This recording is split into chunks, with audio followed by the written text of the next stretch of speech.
Greetings, ladies and gentlemen. This is your Net General, and today we are doing another Total War Warhammer Legendary Lord lore video for Wurrzag, the Great Green Prophet. Wurrzag was a young orc pup who lived among the bone-nosed tribe of savage orcs. When one day, the tribe's shaman, Old Wurrzag, found the young orc in a trance with his eyes glowing green. Old Wurrzag was a petty and jealous orc that did not want his position usurped.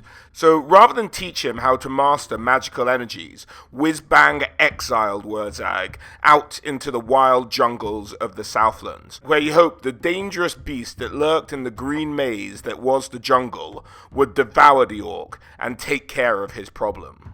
Wurrzag was scared and alone, sure he'd be devoured any second.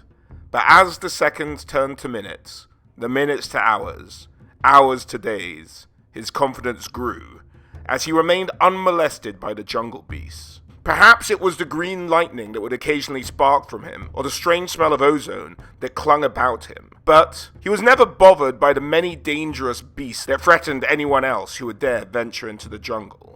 Years passed, and Wurrzag grew into a large and imposing orc. In all his years in the jungle, the beasts had so much as never once glanced his way. The trances that had seen him exiled persisted.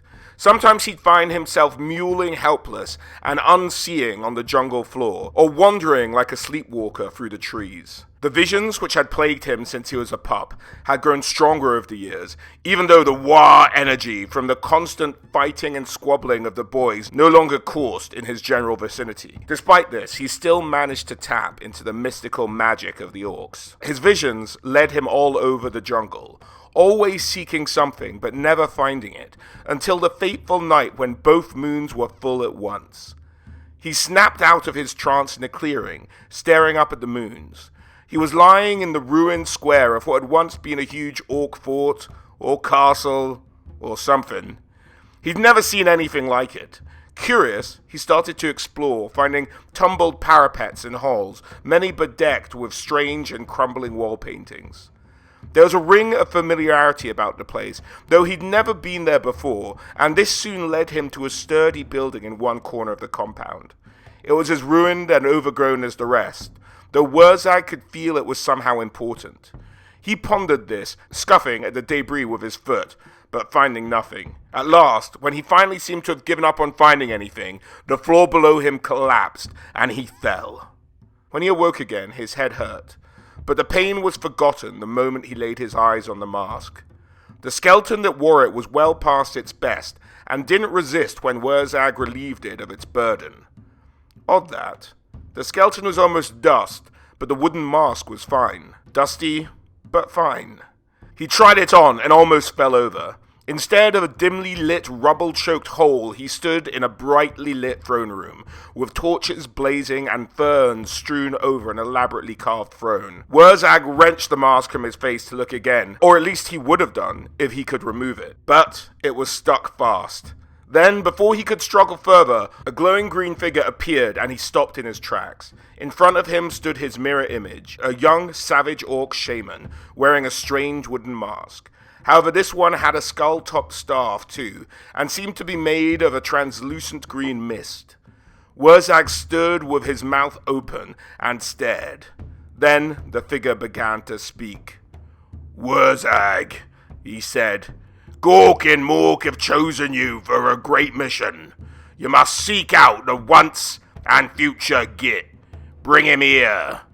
Wurrzag stared some more. Everyone had heard of this mythical greenskin who would someday lead them to victory against their many enemies. The Spectre then proceeded to explain that Wurrzag would have to be the one to find this future leader of the orcs and lead their whole species on to glory, defeating any enemy in their wake. And so Wurrzag's quest began. He started by returning to the Bone Noses, the tribe that had thrown him out. Old Wurrzag was still there, and still crotchety as ever, but Wurrzag was rather different. The confrontation lasted mere seconds, when the magical energy that arced uncontrollably out of Wurrzag's eyes hit the old shaman. When the dust settled, Old Wurrzag, the former shaman of the Bone-Nosed tribe, had disappeared, and in his place was an unusual-looking squig, which Wurrzag took for a pet. The Bone-Nosed tribe were outraged at this, and as they prepared to ritually eat Wurrzag for his deed, the marinated orc entered a trance and spouted a tale of long ago, when the now sorry Bone-Nosed tribe ruled the lands. The cold-blooded ones came and built great pyramids, driving the tribe away and destroying their idols. Since those shameful days, the tribe had lived under a curse. Wurrzag rekindled their spirit of conquest, and filling in for their transformed shaman, led the Bone-Nosed warriors to level the nearest lizard city. Using the rubble of the wrecked pyramids, Wurrzag ordered the Greenskins to erect 2 edifices. Once their construction was finished, Wurrzag stood before the tribe and bellowed, "I'm off to find the Git! Anyone coming?" And with that, naturally, many of the tribe's best warriors followed the shaman. It's said to this day, however, that the 2 stone-faced idols they built watch over the Bone-Noses who stayed, and the tribe's fortune has grown greatly. Next, Wurrzag traveled to the land of the dead, where after saving the Spotted Skulls tribe, he was presented with the Bonewood staff, carved many centuries ago from rare and precious bonewood. It was a potent focus for War energy and was covered in ancient glyphs. It would prove a mighty tool for Wurrzag's mission. And a perch for Whizbang, the once shaman, now Wurrzag's pet squig, to ride atop, glaring hatefully at everyone. In the Badlands, Wurrzag raised new effigies of Gork and Mork, for which he was awarded the War Boar Spleen Ripper by the Iron Pig tribe.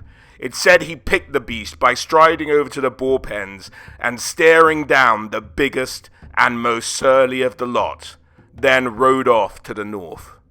Speaking with other tribal shamans at every stop on his journey, Wurrzag sought out the best big bosses and the most promising war bosses. His message was always the same: Gork and Mork are coming. Now is the time for the Greenskin to take what should be theirs. Even now, Wurrzag is wandering somewhere in the lands, seeking out and aiding the most powerful Greenskin leaders, or perhaps inspiring some unknown tribe to greatness. He travels alone or with mobs of savage orcs that vow to see him off to the next fight. Rumors about the Great Green Prophet run rife, and it's said an army with Wurrzag in it has never been defeated. And so his travel continues, as he looks to find a leader for the Greenskins, worthy enough to lead their greatest war. And that about sums it up for Wurrzag, ladies and gentlemen. There's a couple of conflicts in the lore in terms of between 6th and 8th edition. It was actually kind of heavily rewritten, so my story today was a bit of an amalgam of both of those. I think what they wanted to cut out a bit between 6th and 8th was the stuff about the Git, with this kind of messiah leader who's thought to have existed in the past for the Greenskins, but they have never really built out too much on that concept. So I think they wanted to cut that out for 8th edition, but then I think they bring it up again in the end times where he thinks the Git might be 2 people split in half, and I'm not going to go into the end time stuff. You guys know me if you've been on the channel before, but it's just something I thought added a bit more color from the story of 6th, which had a bit more detail, and then from the story of 8th, to give you an overall look at what the mission of Wurrzag might be. In terms of his rules on the tabletop, in 8th edition, he was a level 4 Savage Orc Shaman. He uses spells from the Big Wah, in addition to other spells. Wurrzag always knows Wurrzag's Revenge spell, which is a hex spell, which would mean that any enemy wizard within 12 inches of Wurrzag could potentially be turned into a squiggly beast with a roll of a 6, but you know, it was kind of tricky to do. I think it was easier to do in earlier editions in terms he could turn units in base contact with him into squigs, and that was a bit more powerful, but I think they turned that down in later editions. He also has his magic items, the Baleful Mask, which he took from the skeleton in the story. Now, the Baleful Mask can see things that will be in the future, or possibly that were in the past. He's not entirely sure what he's looking at. But whatever future or past he's seeing, it is a glorious one for the Greenskins, and he's ever working towards making it a reality. But in terms of the tabletop, what the mask did was allowed him to have the spell Vindictive Gaze from the Little War lore. Old Whizbang, the squiggly beast on top of his staff, would allow him to store magic dice at the end of either player's magic phase to use at a later date. So that could be particularly helpful. I think it used to be 2 dice in old 6th edition, but they nerfed that down to 1 in 8th. And he, of course, has his Warpaint on, which gives him a ward save of 5+. So a 33% ward save in effect. And that is it for Wurrzag, ladies and gentlemen. Please do check out my other lore videos popping up now if you'd like to hear some more tales of the Warhammer fantasy world. But, as always, a huge thank you for watching, and I hope to catch you all on the next one. Alright, guys? Bye.